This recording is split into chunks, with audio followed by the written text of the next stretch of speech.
कुछ चीजें हैं वो मैं समझ यूआई में जरा ज्यादा बेहतर अट्रैक्ट करती हैं, ज्यादा बेहतर समझ आती हैं। जिस तरह सिंह का वेट का है, डेटा आप सर्वर से फैच करने, आज यही लेक्चर था। स्टूडेंट्स बड़े खुश थे जी, आज बहुत मजा आया। आज हमने उन्हें बताया कि अपने लोकल होस्ट सर्वर से डेटा कैसे लाना, और लोकल होस्ट को आप जो है ये किस तरह से एक्सटर्नली एक्सपोज कर सकते हैं, कि आप डिप्लॉय ना करें अपने ही सिस्टम को, आप वेब सर्वर बना के किस तरह से जो है वो सारा एक ही मोबाइल ऐप भी है, वेब ऐप भी है, उसमें कर सकते हैं। सो एक नई फाइल बना लेते हैं। अच्छा जी, ये हमने लास्ट में पढ़ा, फॉर ईच फिल्टर के बारे में पढ़ा, और ये बिल्कुल मुझे दुख है कोई नहीं बता सका लास्ट टाइम। फिल्टर 2 दफा लगाना था, इतना मुश्किल नहीं था, सिर्फ एक नेस्टेड अरे आ गई थी। ठीक है जी, यहाँ मैक्सिमम लोग खुश हो गए, ये कल की बात है। और कहाँ पे जाके इशू आया था जी, इकरमा नहीं था, वैसे वो काफी अच्छा बंदा है, वो शायद बता देता होता तो। अच्छा जी, और इसमें कहाँ पे इशू था, ऑब्जेक्ट के बारे में हम हर एग्जांपल मैंने आपको वैल्यू टाइप, रेफरेंस टाइप का बताया जी।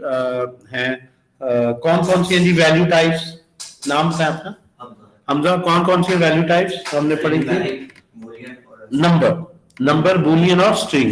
और रेफरेंस टाइप में हम कौन से पढ़े थे? नेक्स्ट बैठे अरे और ऑब्जेक्ट पे हमने काम किया। वैसे फंक्शन भी टाइप है और रेफरेंस टाइप।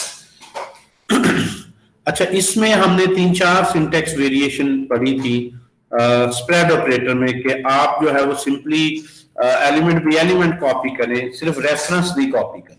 स्प्रेड ऑपरेटर के थ्रू कॉपी जो होगी उसमें data element b element copy होगा। अगर आप खाली P1 लिख देंगे तो वो रेफरेंस होगा, ये हमने पढ़ लिया था। और जब आप इसको कॉपी कर रहे हैं तो आप कुछ प्रॉपर्टीज को ओवरराइड भी कर सकते हैं, जिस तरह आईडी हमने चेंज कर दिया, और न्यू प्रॉपर्टीज इंजेक्ट भी कर सकते हैं, और इनको ऑब्वियसली रीनेम भी कर सकते हैं, हमने बात की थी। ठीक है जी। और यहाँ पे यही काम आप अरे के साथ भी कर सकते हैं। और अगर आपने एक्सट्रैक्ट करनी है कोई प्रॉपर्टी तो एक्सट्रैक्ट करते वक्त आप डिफॉल्ट वैल्यू दे सकते हैं, रीनेम कर सकते हैं। इसकी सारी सिंटेक्स वेरिएशन हमने डिस्कस की थी। ठीक है जी, आज हम नेक्स्ट टॉपिक पे चलते हैं। और Feb 21 जावास्क्रिप्ट को मैक्सिमम आपने, ये चाहे मॉड्यूल खत्म हो जाए, जावास्क्रिप्ट पे आपने कंटिन्यूस ट्यूटोरियल लेते रहना है। नेट से भी जावास्क्रिप्ट को हमेशा रिफ्रेश रखना है, और जावास्क्रिप्ट पर मैक्सिमम कमांड लाने की कोशिश करनी है। जितने अच्छे आप जावास्क्रिप्ट के डेवलपर बनेंगे, उतने ही अच्छे आप ओवरऑल जावास्क्रिप्ट बेस्ड कोई भी लाइब्रेरी या फ्रेमवर्क है उसको इतने अच्छे डेवलपर होंगे। अगर आप लैंग्वेज की फीचर्स कोई नहीं अंडरस्टैंड करते तो उस लैंग्वेज में जो बनी हुई लाइब्रेरी है, जो फ्रेमवर्क्स हैं, उन पे भी आपकी वीकनेस रह जानी। ठीक है। सो अक्सर जब आप रिएक्ट में, रिएक्ट नेटिव में जो भी काम कर रहे होंगे, जो भी आपको सिंटैक्स एरर आनी है वो रिएक्ट की नहीं आनी। रिएक्ट कोई प्रोग्रामिंग लैंग्वेज तो नहीं है, रिएक्ट का तो कोई सिंटैक्स नहीं है, सिंटैक्स तो जावास्क्रिप्ट का ही है, तो एरर्स आपको जावास्क्रिप्ट की ही आनी। अगर कोई लॉजिक बनानी है आपने अपनी रिएक्ट ऐप में, रिएक्ट नेटिव में, तो वो भी आपने जावास्क्रिप्ट में बनानी है। ठीक है। सो मेक श्योर जो है करें कि आपको प्रोग्रामिंग के लिहाज से जरा जो है वो बेहतर तरीके से कोड लिखना आना चाहिए। तो स्ट्रिंग के हवाले से बात कर सकते हैं हम। पहले string template, string template, no template string करते हैं।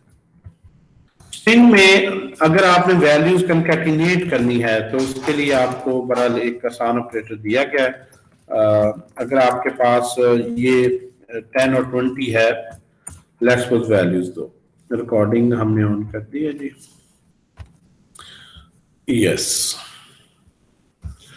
ओके। आपके पास 10 और 20 आ गया जी। अब यहाँ पे 10 और 20 में अगर आपने इसको प्रिंट करना है सम को, तो console.log में आप लिख सकते हैं जी x + y, सिंपल इसका सम आ जाए। एक तो ये तरीका है। ठीक है जी। सो इसको लेफ्ट साइड पे लेना है या राइट साइड पे लेना है, कि ठीक है कहीं भी हो। लेफ्ट साइड पे कि राइट साइड पे?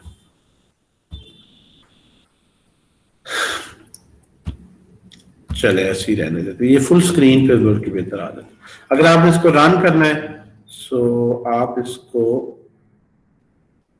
जी क्या कमांड है जी रन करने की बताएं।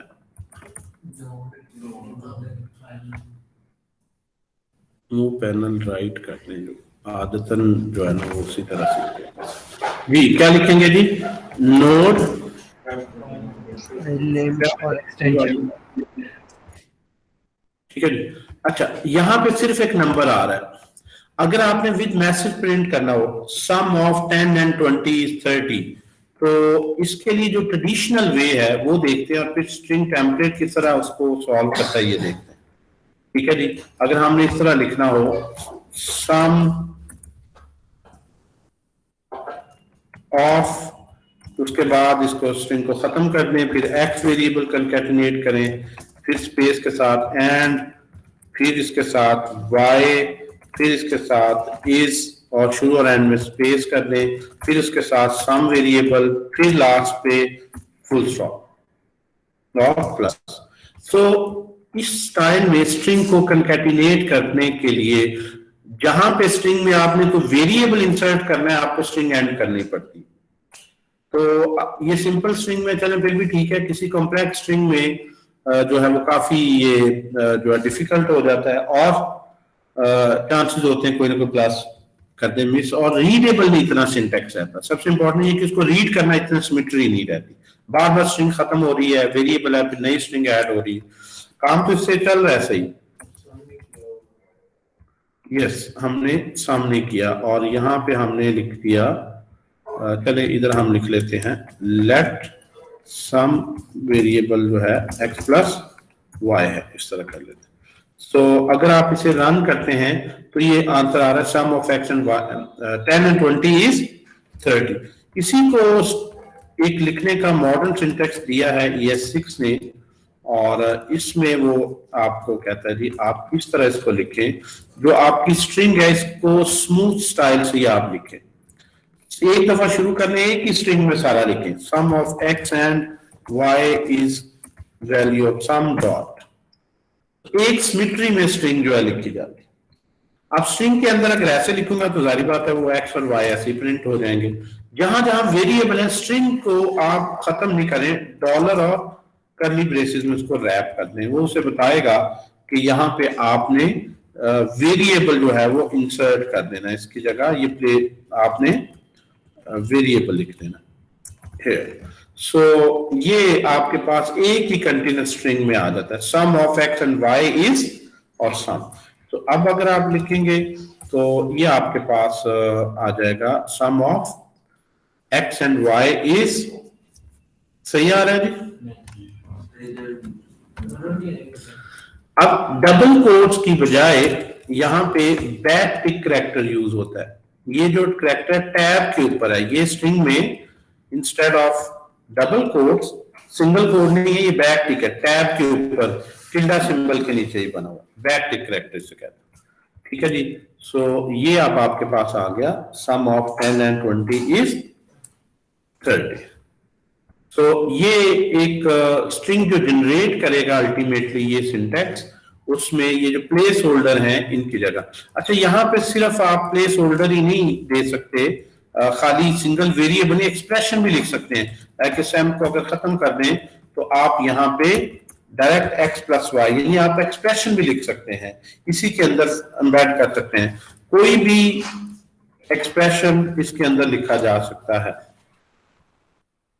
या इवन फंक्शन कॉल भी हो सकती है कि आप यहाँ पे एक फंक्शन बना लें सम का, उसमें x एंड y पास करें और यहां से आपको रिटर्न हो x प्लस वाई। तो यहाँ पे आप इसमें instead of writing some expression you can write a function as well, कि x वेरिएबल लिखो रिप्लेस कर दो y और ये फंक्शन कॉल करके इसकी वैल्यू जो है वो यहाँ रिप्लेस कर। ठीक है जी। तो इस तरह से भी आप लिख सकते हैं, इवन कोई भी एक्सप्रेशन है कि जो उसका सम आ रहा है उसको डबल कर दिए, मल्टीप्लाइड बाय 2 कर दिए। तो 60 हो गया 30 से। द मेन आइडिया इज कि आपको एक ही सिमेट्री में स्ट्रिंग जो है यहां से प्रोड्यूस हो जाए और ये ज्यादा मैनेजेबल है, ये काफी कॉम्प्लेक्स आ जाता है यहाँ पे। ठीक है, आप कोई थर्ड पार्टी लाइब्रेरी इंस्टॉल किया आपने, उसका फंक्शन भी यहाँ पे कॉल कर सकते हैं। और इसमें जो वेरिएशंस हैं, और वेरिएशंस भी काफी हैं। इसकी डॉक्यूमेंटेशन अगर आप पढ़ें, लाइक control.log में अगर आपने कुछ स्ट्रिंग लिखी है और आप एंटर करें तो जारी बात है स्ट्रिंग टर्मिनेट होगी। क्या ख्याल है? अगर मल्टी लाइन स्ट्रिंग आपने लिखनी है, उसमें टैब भी है, आपने एक फॉर्मेट बनाया है यहाँ पे, ठीक है जी। सो अब आप को पता है कि ये इस तरह से आप नहीं लिख सकते कि आप बार बार \n/t escape sequence character use करते हैं, लेकिन अगर आप बैकटिक यूज कर लेंगे तो इसमें जो आपके पास ये जो न्यू लाइन कैरेक्टर है, जैसे आप लिख रहे हैं ये ऐसे ही आउटपुट में आ जाएगा। उसके अंदर आपको \n/t टैब वगैरह नहीं, the way you write the way you see, जिस तरह होता है ना, एडिटर ऐसे होते हैं कि जैसे नजर आ रहा है वैसे ही आउटपुट आता है। तो ये जी जी, ये जो है वो आपको ये न्यू जो स्ट्रिंग है, ये आप टेम्पलेट स्ट्रिंग इसको बोलते हैं। सो ES6 में बड़े मजेदार काम आप कर सकते हैं इस तरह के, जो है जो पहले जावास्क्रिप्ट में मुमकिन नहीं थे, अदर देन आपने स्प्रेड डीस्ट्रक्चरिंग वगैरह देखे, या कॉपी करना कितना आसान है, पूरे ऑब्जेक्ट को ओवरराइड करना कितना आसान है, नई प्रॉपर्टी इंजेक्ट करना, मैप करना, लूप्स वगैरह लगाना, फिल्टरिंग करना, एरो फंक्शन लगाना, ये सारे जो फीचर्स हैं जिन्होंने जावास्क्रिप्ट को बहुत ज्यादा जो है वो पॉपुलर किया है। और जावास्क्रिप्ट की पॉपुलैरिटी इन फीचर्स की वजह से है, ये जो लास्ट इंट्रोड्यूस की गई। इसी तरह ऑब्जेक्ट में, क्योंकि हमारा मैक्सिमम काम जो है वो ऑब्जेक्ट और अरे पे गुजरता है, तो अगर हम ऑब्जेक्ट की बात करें, अगर ये आपके पास एक ऑब्जेक्ट है, ऑब्जेक्ट पे मैक्सिमम जो है वो आपका ग्रिप होनी चाहिए हर तरह से। ये ऑब्जेक्ट में अगर आपने प्रॉपर्टी का नाम, आप देखें यहाँ पे शॉर्ट हैंड बोलते हैं, शॉर्ट हैंड प्रॉपर्टी सिंटैक्स, वो क्या है जी? अगर आपके पास ये कुछ वेरिएबल्स में आपने इनपुट ले ली है इंडिपेंडेंटली, लाइक इसको मैं बाद में देख लेते हैं। आपके पास अगर इंडिपेंडेंट कोई वेरिएबल है, लेट आईडी है, आपने यूजर से इनपुट ले ली 10 और उसने कहा जी उसका टाइटल जो है, जी जी आदि वेलकम सलाम, टाइटल है जी मोबाइल, वालेकुम सलाम, और इसका जो प्राइस है वो आपके पास 50,000 है। दरवाजा बंद करते हैं वैसे। ये आपके पास एक ऑब्जेक्ट, ये 3 इंडिपेंडेंट वेरिएबल्स हैं। लास्ट टाइम हमने डीस्ट्रक्चरिंग की थी, ये उसके इनवर्स एक लिहाज से प्रोसेस आ जाता है। डीस्ट्रक्चरिंग में क्या करते थे कि आपके पास ऑब्जेक्ट है, उसमें से ये प्रॉपर्टीज एक्सट्रैक्ट करते थे। अब यहाँ पे ये और इंडिपेंडेंट वेरिएबल्स में प्रॉपर्टीज ले लेते थे। अब यहाँ पे ये वेरिएबल्स एग्जिस्ट करते हैं पहले। अब मैं एक प्रोडक्ट डिक्लेयर करना चाहता हूं और उस प्रोडक्ट में यही वेरिएबल्स की वैल्यूज देना चाह रहा हूं, यानी इसका जो आईडी है इसी आईडी को ले ले, तो कैसे लिखूंगा? आईडी प्रॉपर्टी का नाम, तो कॉलम के लेफ्ट हैंड साइड पे वैल्यू क्या होगी? आईडी ही होगी। इसका टाइटल की प्रॉपर्टी मैंने बनाई और मैं इसी वेरिएबल जो ऊपर ग्लोबल स्कोप में है, इसी जो है वेरिएबल को वैल्यू दे दूंगा। इसी तरह से प्राइस को भी यही वैल्यू मैंने दे दी। और भी आगे अगर मैंने क्वांटिटी जो है वो बनानी है, वो मैंने खुद लिख दी, यहाँ पे 1 है या 9 है, ये ऊपर नहीं एग्जिस्ट करती। ठीक है, सो जो वैल्यूज जो वेरिएबल आपने ऊपर एक दफा डिक्लेयर कर दी है, उन्हीं की वैल्यूज को अगर आपने लेना है, तो ये बड़ा अगली सा सिंटेक्स बन जाता है। आईडी टाइटल दो दफा एक रेपिटेशन है, पढ़ने में भी स्मूथ ऑब्वियसली नहीं है। लेकिन अगर आप यहाँ पे प्रिंट करें प्रोडक्ट को, लेकिन बहरहाल ये सिंटेक्स आपको ऐसे ही लिखना पड़ेगा क्योंकि उसी प्रोडक्ट से लेना। तो ये उसने वैल्यू तो वहीं से ले ली है ऊपर से, आप देख रहे हैं। सो इसको लिखने का बेहतर थोड़ा सा रीडेबल सिंटेक्स जो है ES6 ने हमें दिया। ES6 में सिंटेक्स पे बहुत ज्यादा काम किया गया, ठीक है, कि आपको रेपिटेशन ना करनी पड़े, एक स्मूथ सिंटेक्स लिखना डेवलपर को दिया जाए। तो उसके लिए आपने जब प्रॉपर्टी का नाम भी वही है और उसकी वैल्यू भी उसी नाम से ऊपर वेरिएबल से लेनी है, तो आपको रेपिटेशन करने की जरूरत नहीं। इसी नाम से ऊपर स्कोप में देखेगा जो वेरिएबल है, तो अब तो आप बल्कि एक ही लाइन में इसको लिख सकते हैं। इस तरह से आपने एक ऑब्जेक्ट बनाया जो इन वेरिएबल्स पर बेस करता है, आईडी, टाइटल, प्राइस। अब इस ऑब्जेक्ट में 3 प्रॉपर्टीज हैं, एक का नाम आईडी और उसकी वैल्यू पर आईडी वेरिएबल से ले लेगा, यही वाला काम। अगर आप अभी इसको प्रिंट करें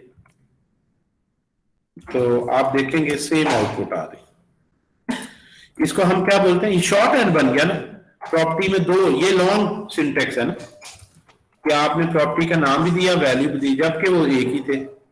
तो ये क्या बन गया, शॉर्ट हैंड सिंटेक्स। तो क्या बोलते हैं, शॉर्ट हैंड सिंटेक्स तभी लगेगा जब आपने ये करना। अगर आपने क्वांटिटी है इसमें और वो आपने खुद 9 करना है, तो उसके लिए तो ऑब्वियसली आप प्रॉपर्टी का नाम और वैल्यू देंगे तो वो प्रॉपर्टी आ जाएगी। तो मिक्स भी कर सकते हैं, कुछ आपने ऊपर वेरिएबल की बेस करके प्रॉपर्टीज बना ली, कुछ आपने खुद से प्रॉपर्टीज इंट्रोड्यूस कर। जी बेटा, अगर मेरे पास जो वेरिएबल मैंने बनाया है, अगर उसका नाम चेंज है, जैसे प्राइस, टाइटल और आईडी नहीं है, कुछ और नाम है उसका ना, लेकिन मैं चाह रहा हूँ कि मेरा जो ऑब्जेक्ट है उसमें वही वेरिएबल की वैल्यू कॉपी करवाऊँ, तो वो किस तरह होगा? जो जिस तरह हमने यहाँ पे किया, लाइक जो है वो जो मैं समझाऊं, शायद आप कह रहे हैं कि प्राइस यही है, लेकिन वेरिएबल का नाम चेंज।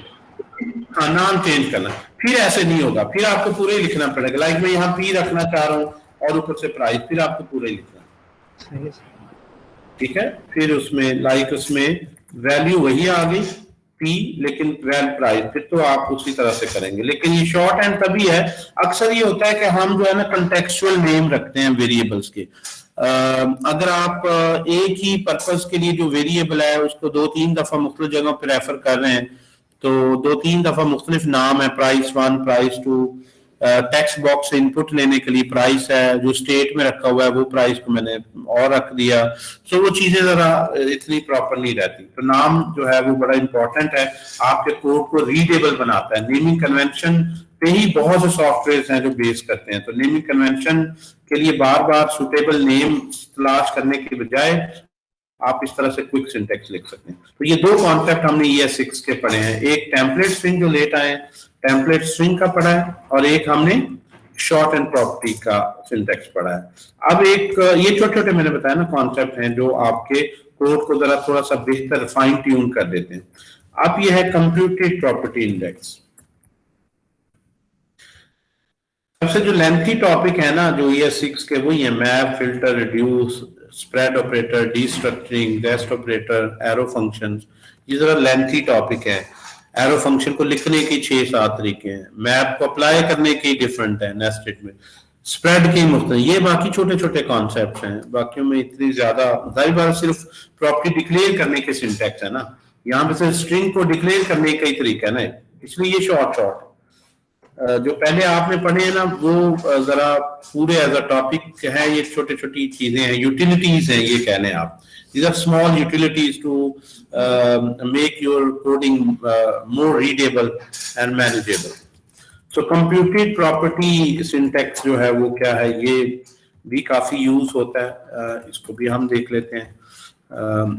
बल्कि यहाँ से मैं अगर आपको दिखाऊं रिएक्ट में, रिएक्ट नेटिव में या रिएक्ट में एक ही ऑब्वियसली, अगर आप इस पे आए ना इसके होमवर्क पे, तो इसके डॉक्यूमेंटेशन में आए तो इसमें अगर आप जावास्क्रिप्ट रन टाइम पे आए जावास्क्रिप्ट में, कि वो रिकमेंड करते हैं आप जावास्क्रिप्ट के बारे में आपको क्या पता होना चाहिए, ES6 की कौन सी फीचर है जो आपको पता होनी चाहिए, जावास्क्रिप्ट के सिंटैक्स में क्या है फीचर, फुल लिस्ट इसने दी हुई है।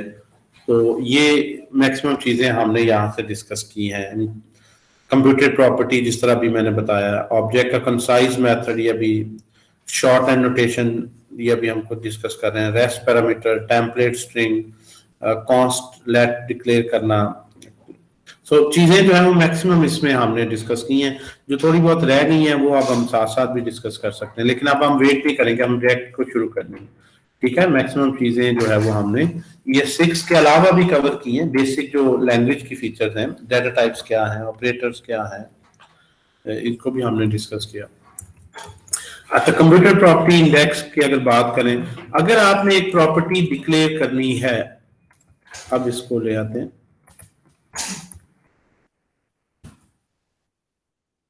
ये ऑलरेडी जो कोड लिखा हुआ है इसको हम कमेंट कर देते हैं। Well, here we have an object, right? और इस ऑब्जेक्ट की किसी भी प्रॉपर्टी को आपने एक्सेस करना है तो console.log में टाइटल लिखना है, तो आप लिखते हैं प्रोडक्ट डॉट टाइटल। सो या इसको यहां पे रख लेते हैं, किसी भी आपने नेम ये इसका सेव करना है। ठीक है, सो अब इसका शॉर्ट कंप्यूटर प्रॉपर्टी इंडेक्स से क्या ताल्लुक है इस कॉन्सेप्ट का, इस तरह इसका नाम आ गया। कौन सी प्रॉपर्टी मैंने सॉरी कौन सी प्रॉपर्टी, क्या हो गया यार, कौन सी प्रॉपर्टी यहाँ पे प्रिंट होगी जी? ओके, अगर मैं यहाँ पे कर दूं प्राइस, तो ऑब्वियसली प्राइस होगी। क्या ये वेरिएबल का नाम भी इनपुट लिया जा सकता है? यानी यहां पे इसकी बजाय 2-3 यहां से चीजें, पहली तो बल्कि नेमिंग कन्वेंशन पे आ जाता है। प्रॉपर्टी को रेफर करने के 2 तरीके हैं, एक है डॉट ऑपरेटर और एक अरे की तरह ही ऑब्जेक्ट को रेफर करने का तरीका है। अरे में हम क्या करते हैं, कर्ली ब्रेसेस लेते हैं। यानी प्रॉपर्टी को इंडेक्स भी किया जा सकता है अरे की तरह, और प्रॉपर्टी को डॉट करके तो ऑब्वियसली एक्सेस किया ही जाता है। Property is also an index के, जिस तरह अरे में कहते हैं 0 इंडेक्स पे ये पड़ा है, 1 पे 2 पे, तो प्रॉपर्टी में यूं समझने ये अरे ही है, या इन अदर वर्ड्स अरे भी एक ऑब्जेक्ट ही है जिसमें उसके जो नाम है प्रॉपर्टीज के वो न्यूमेरिक है, 0 1 2 इंडेक्स बेस्ड। तो यहां पे अगर लिखेंगे तो इसमें इशू ये है कि ये प्राइस ऐसे ही लिखना तो वेरिएबल बन जाता है, तो फिर आप प्रॉपर्टी का नाम कोट्स में लिखते हैं, सिंगल या डबल कोट्स। जब आप लिखेंगे प्रोडक्ट और सिंगल कोट्स में प्रॉपर्टी, तो इस प्रोडक्ट ऑब्जेक्ट को इंडेक्स कर रहे हैं इस प्रॉपर्टी पर, ये और ये एक ही सिंटेक्स है। जब आप डॉट करते हैं आप कोट्स नहीं लगाते, क्योंकि अब यहां पे वेरिएबल नहीं।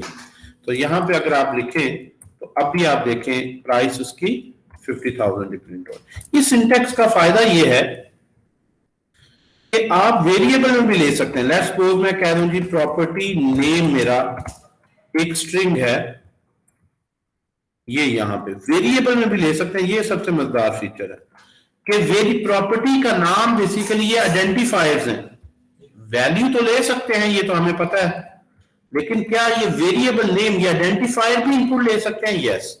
मैंने यहां पे लिख दिया प्राइस और यहां पे क्या लिखूंगा, प्रॉपर्टी नेम।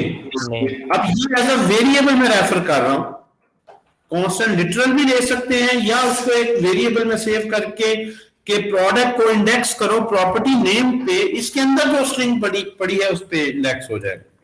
अब यहां पे अभी प्राइस प्रिंट होगी, लेकिन अब यहां पे देखें, मैं यहां पे अगर टाइटल कर दूं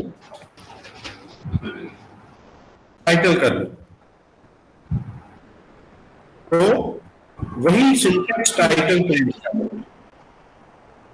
तो मैंने प्रॉपर्टी नेम को वेरिएबल बना दिया कि उसमें यानी एंटर करो कौन सी प्रॉपर्टी आपको प्रिंट करनी। समझा रही बात की? ये कंप्यूटेड प्रॉपर्टी क्यों कह रहे हैं कि वो कंप्यूट करता है, यहाँ पे फिक्स नहीं, यहाँ पे उसे कंप्यूट नहीं करना, डायरेक्ट आप रेफर कर रहे हैं प्रोडक्ट डॉट, कि वो कंप्यूट करेगा, यहाँ पे इस वेरिएबल की मेमोरी लोकेशन में जाएगा, वहां से देखेगा कौन सी प्रॉपर्टी, पूरी कंप्यूटेशन के बाद वो डिसाइड करेगा कि कौन सी प्रॉपर्टी आपने रेफर करनी। एक तो ये इसकी डायमेंशन है। इसमें आप इवेंट हैंडलिंग में बहुत यूज करते हैं। अक्सर जिस प्रॉपर्टी पे क्लिक किया गया है उसी को आगे प्रोसेस करना है, तो आपको 5-6 सेल्स नहीं लगाने पड़ते, जिस प्रॉपर्टी पे क्लिक करें उसी का नाम आप सेव कर लें वेरिएबल में, उसी पास कर दें आगे। तो ये सिंटैक्स। जी जी सर, अगर मैं कोई ऐसी प्रॉपर्टी इसमें पास करवाऊं जो कि मेरे पास ऑब्जेक्ट में नहीं है, तो फिर अनडिफाइंड देगा वो? जी बिल्कुल बिल्कुल, वो ऐसे ही है जैसे यहाँ पे प्राइस 1 कह देते हैं, यहाँ पे मैं टाइटल 1 कहता हूँ, अगर टाइटल 1 तो इंडेक्स कर रहे हैं आप ऐसी प्रॉपर्टी पे जो डिफाइंड ही नहीं, तो अनडिफाइंड दे देंगे। बिल्कुल ठीक है ये, ठीक है जी। अच्छा, एक चीज ये होगी, अब यहां से इसमें थोड़ी सी एक दो चीजें और हैं जो हम डिस्कस करते हैं।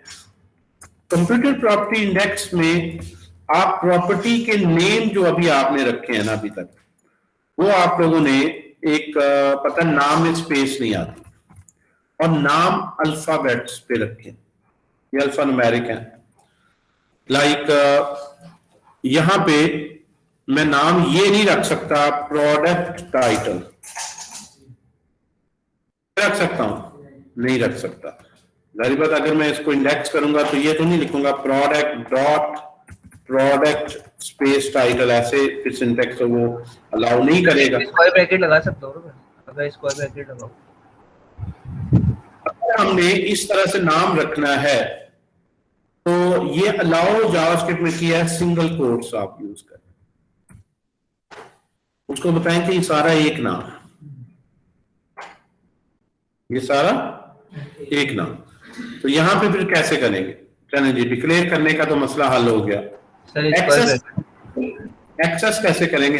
अब ये डॉट ऑपरेटर से एक्सेसिबल नहीं है, इसका एक ही सिंटैक्स बनता है कि आप इसको इंडेक्स करें इस प्रॉपर्टी पे। सर अंडरस्कोर नहीं यूज कर सकते इसके साथ? अंडरस्कोर भी करेंगे तो बेटा ये स्पेस का मसला आ रहा है ना, डॉट ये उसका नहीं आ, स्पेस तो आएगी ना ये सिंगल अगर अंडरस्कोर यूज करें तो फिर तो ठीक है, लेकिन मैंने स्पेस के साथ अगर रखना है तो फिर अलाउ नहीं करता, हम उसका तरीका पढ़। अगर स्पेस कर लेंगे तो फिर तो जारी बात है, फिर तो आपके प्रॉपर रूल पे चल रहे हैं ना। मैं कह रहा हूं कि अगर आप प्रॉपर रूल पे नहीं चल रहे, उसकी रीजन क्या है, क्यों ऐसे करना पड़ेगा? आपने अगर डाटा डिक्लेयर किया है तो आप इसका यूज केस में समझाता हूं, तो फिर तो आप खुद कभी ऐसी हरकत ना करें कि आप इसमें स्पेस लें। लेकिन अज्यूम कर लें आप सर्वर पे किसी एपीआई से डेटा रीड कर रहे हैं जेसन फॉर्मेट में, और वो बड़ी ओल्ड स्टाइल में एपीआई लिखी गई है जिसमें आइडेंटिफायर के नेम्स में भी स्पेसेस उसने दी हुई, तो आप इस तरह से उसको पास कर सकते हैं, प्रोसेस कर सकते हैं जावास्क्रिप्ट। समझाई बात की?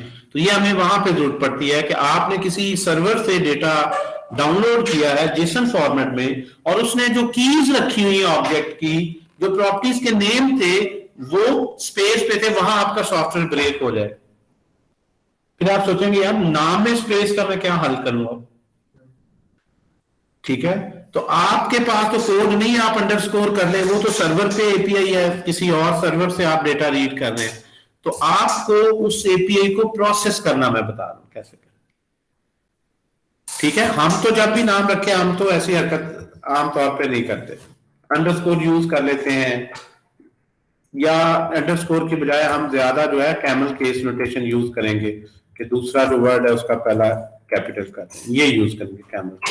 लेकिन अगर आपका वास्ता ऐसे डाटे से पड़ जाए जिसमें के जो कीज है उसमें स्पेस है, या आपने अपलोड करना है एक सर्वर पे डेटा और वो कहता है जी टाइटल नहीं प्रोडक्ट्स है, टाइटल इस नाम से डेटा सेंड करो, तो कैसे स्टोर करना है, कैसे अपलोड करना है? नेट पे जब आप काम कर रहे हैं हर तरह का डेटा आपका उससे आपका पाला पड़ सकता है, आप किसी भी एपीआई से डेटा जब इंटरेक्ट कर। क्लियर होगी बात? क्यों भाई, किसने पूछा था क्वेश्चन? यस सर, होगी। अच्छा जी, ये इसको हम क्या बोलते हैं कि कंप्यूटेड प्रॉपर्टी, कि वो कंप्यूट करेगा, डायरेक्ट डॉट करके नहीं एक्सेस करेगा, इस इंडेक्स की बेस पर जो है वो कि कहां पे वो प्रॉपर्टी है किस तरह से। अब यहां पे एक तो ये डायमेंशन आ गई, क्या नाम, ये स्टैंडर्ड नेम नहीं है ऑब्वियसली, ये तरीका नाम रखने का, ठीक है, लेकिन जो स्टैंडर्ड प्रोसीजर नहीं है उसको भी हैंडल करना आपको आना चाहिए। अब क्वेश्चन ये है, क्या हम यहां पे न्यूमेरिक नाम रख सकते हैं? मैं कह दूं इंडेक्स पे कि ये 0 है, जिस तरह रे होती है, ये 1 है। मैं अगर इंडेक्स बेस्ड चलूं, यस सर, रख सकते हैं। 3 4 अगर रख सकते हैं तो मैंने टाइटल प्रिंट करना है तो मैं क्या लिखूंगा? प्रोडक्ट सर फिर राउंड वो square bracket dot yes title sir.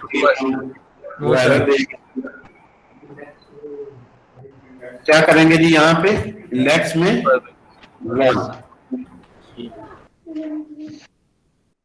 तो ये अरे है या ऑब्जेक्ट है? ऐसे ही होता है। ऑब्जेक्ट तो नहीं रहा, देखें ऑब्जेक्ट कैसे रहा। मैं कहूँ जी 0 इंडेक्स पे बताओ क्या है, 1 इंडेक्स पे क्या है, 2 इंडेक्स पे क्या है, 3 पे क्या है, 4 पे क्या है।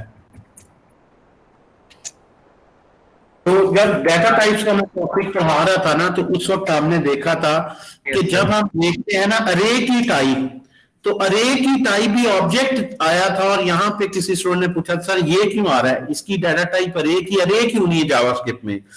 अरे की डेटा टाइप भी वो ऑब्जेक्ट दे रहा है। उसकी रीजन ये है कि अरे भी एक ऑब्जेक्ट ही है जिसमें जो कीज हैं वो न्यूमेरिक 0 1 2 3 हैं, जबकि ऑब्जेक्ट में आप अपनी मर्जी से कीज के नाम रख सकते। अगर ये मैं कोई छुपा लूं, यहां से आपसे पूछूं कि ये प्रोडक्ट क्या है, तो आप डेफिनेटली कहेंगे अरे है भाई, ये तो आप ऊपर देख रहे हैं ना। मैं कहूं जी यहां से बताएं ये प्रोडक्ट क्या है, ऑब्जेक्ट है, आपने नहीं सर ऑब्जेक्ट तो नहीं है, अरे है। यस सर, ठीक है। सो अच्छा, यहां पे अगर एक चेंज और करें, मैं अल्फा न्यूमेरिक रखूं ABC, सब इन्वर्टेड कॉमा लगाना पड़ेगा मुझे। फिर नॉन स्टैंडर्ड नेमिंग कन्वेंशन हो। वैसे तो असूलन इसमें भी आप लगा दिया करें सिंगल कोट्स या डबल कोट्स, ठीक है, अल्फा न्यूमेरिक के लिए। तो फिर आप बहरहाल इस तरह रख सकते हैं, स्पेस दे सकते हैं एंड सो। अच्छा, क्या यहाँ पे हम इसको लूप लगा के रीड कर सकते हैं? फॉर ईच की अगर मैं लूप लगाऊं, प्रोडक्ट कर सकते जी, ये आ गया, इसको मैं रहने देता हूं जी। बताएगा जी कोई अगर मैं लगाऊं for let i is equal to 0, i is less than product dot length, product dot length. Product में क्या ये लेंथ प्रॉपर्टी है? क्या प्रोडक्ट में ये लेंथ प्रॉपर्टी है? बताएं मुझे जरा।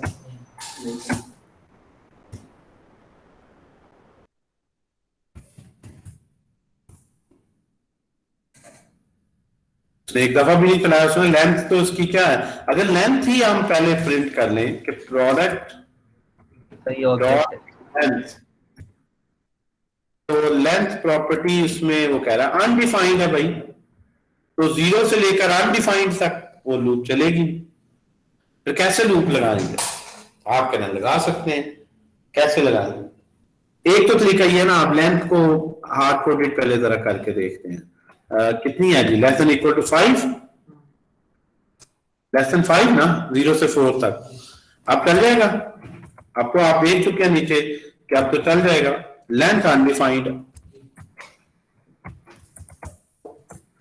लेकिन जाहिर मैं एक और प्रॉपर्टी कर दूं तो फिर मुझे नीचे चेंज करना पड़ेगा। क्या लेंथ में इसकी या एक जेनेरिक लूप लगा सकता हूं जितनी मर्जी प्रॉपर्टीज हो, प्रिंट हो, तो लेंथ नहीं इसमें चलेगी। लेंथ अरे की ही प्रॉपर्टी है, यानी लेंथ अरे ऑब्जेक्ट की ही प्रॉपर्टी, इस तरह कहना चाहिए। लेंथ अरे ऑब्जेक्ट की ही स्पेसिफिक प्रॉपर्टी, किसी और ऑब्जेक्ट में ऐसी प्रॉपर्टी नहीं है। ऑब्वियसली अगर आप खुद ऐसी हरकत कर दें, कह दें जी लेंथ है 5 ठीक है, लेकिन ऑब्वियसली फ्लेक्सिबल नहीं है ना, हार्ड कोडेड है। प्रॉपर्टी का कम ज्यादा करेंगे तो खत्म हो जाएगी, लेकिन सर अगर हम प्रोडक्ट को एरे ऑफ ऑब्जेक्ट कर दूं, जो मैं करना एक मिनट, वो एरे बन गया ना, उसको एक एरे में मिनट भाई, एक मिनट, अरे तो करना ही नहीं चाहता ना मैं, अरे करनी है तो मैं ये क्यों पढ़ रहा हूँ, मैं कह रहा हूँ मेरे प्रोजेक्ट ऑब्जेक्ट ही मेरे सामने आ गया है, इस तरह बना हुआ, मैंने उसको प्रोसेस करना, आप तो सोर्स ही चेंज करा के प्रॉब्लम आसान बना रहे हैं। सर तो मेरे लिए इसके लिए बेहतरीन हल तो फॉर ईच लूप है ना फिर, क्योंकि वो काम ही आइटरेशन का करता है। हाँ, अब आप कुछ ढंग की बात बता रहे हैं ना, अगर आप इसे चेंज करवा दें तो आपने तो फिर प्रॉब्लम ही खत्म कर दी। सही बात। तो मैं तो ये चाहता हूं कि मैं इस पे लूप लगाना सीखूं, अगर मैं इसको अरे कर लिया तो फिर क्या नई बात है, फिर तो हम पहले भी जानते हैं उस पे डॉट लेंथ लगा के कर सकते। क्वेश्चन को समझा करें ना, मैं जो टॉपिक जो है मेरा वो ये है कि यार इस पे लूप कर, अच्छा फॉर ईच कहा किसी ने जी, फॉर ईच कर लेते हैं जी, बिल्कुल ठीक है, product dot for each, yes sir, क्या लिखेंगे आप, x, okay, x arrow, yes sir, फिर पे सर लेंगे आप सोल्ड और लॉग प्रिंट ही करना है ना मैंने, यस सर, फिर आप ले लेंगे सर प्रोडक्ट और फिर एक्स, यही काफी नहीं है सर ये भी काफी चलेगा ये। मसला ये है कि जावास्क्रिप्ट में जो चीजें पढ़ाई ना वो गलतियां ना करें आप। हाँ जी, और बताइए जी, तो क्या गलती इसमें आएगी? जो ऑनलाइन बैठे चला के नहीं देखना, अपने ही दिमाग से बताना है। अभी मैंने बताया इसका हल, अभी मैंने बताया है कि भाई जब प्रोडक्ट में लेंथ प्रॉपर्टी नहीं है, लेंथ तो अरे में होती है, तो फॉर ईच भी अरे का फंक्शन होता है। किसने आपको कहा है ये? मैंने तो नहीं पढ़ाया ये कि ऑब्जेक्ट पे फॉर ईच लगाए, मैंने तो अरेज भी लगाना सिखाया, अरे ऑफ ऑब्जेक्ट्स पे लगाना सिखाया। मैंने बार बार बताया है फिल्टर अरे का मेथड है, मैप अरेज को करना है, फाइंड अरे में से ऑब्जेक्ट पे एलिमेंट काउंट के नाम से होता है। एक मिनट, अरे तो ऑब्जेक्ट तो एक सिंगल एंटिटी होती है, उसमें कहां लूप लग गई? याद है कि नहीं याद चीजें? अब हमें यहां पे अगर हम देखें तो क्या कह रहा है कि भाई for each is not a function. Not a function का मतलब ये नहीं होता कि फंक्शन नहीं है, उसका मतलब है प्रोडक्ट ऑब्जेक्ट के लिए के लिहाज से कोई ऐसा फंक्शन नहीं। सो आपको इसको अरे में ही करना पड़ेगा अगर लूप लगानी है तो आप किस चीज को लूप में प्रोसेस करना चाहते हैं?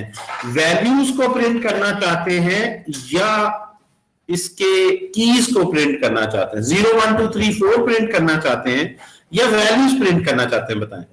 वैल्यूज।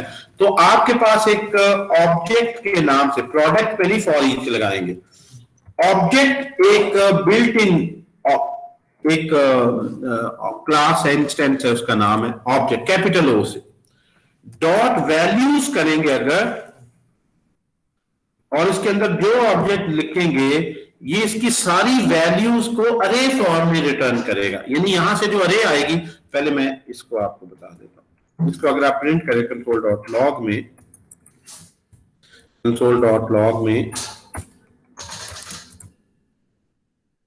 ऑब्जेक्ट डॉट वैल्यूज, तो आप देखें वैल्यूज क्या है, एक अरे सिंपल बन गई वैल्यूज की।